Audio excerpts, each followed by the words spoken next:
AITA for asking my boyfriend why he won't spend money. For context, my boyfriend and I are both university students, but he has a decent paying job and basically no living expenses. The only thing he needs the money for is to pay his tuition, which is already done. However, he's incredibly stingy with his money, even though he has more than enough. We basically never go on dates, and if we do, they're free or cheap. This didn't bother me so much when we first started dating, but it's been months now and we've only been on like 4 real dates, and the most he's ever spent is maybe $20 on a pizza or frozen yogurt. I've tried to hold my tongue or just get over it on my own, but I can't lie. It really bothers me. It's not like I'm a gold digger or anything. I just want to do certain activities with him that happen to cost a little bit of money, and it's nice to be pampered from time to time.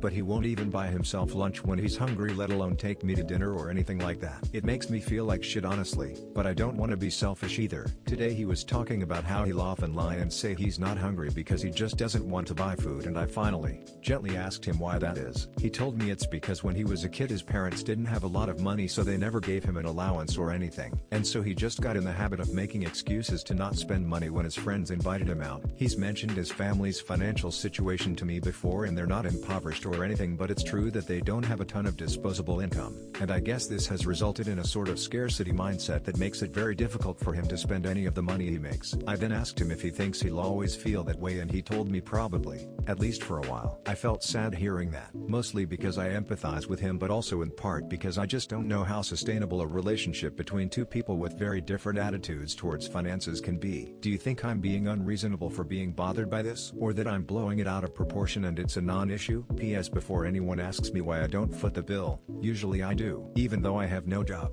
and I don't really believe in going Dutch. I'm a little traditional, and so is he, or so he claims. That's another reason this doesn't sit right with me. He believes in traditional gender roles and talks about how his goal is to be able to single-handedly support his family one day, but his refusal to spend any money doesn't exactly scream provider to me.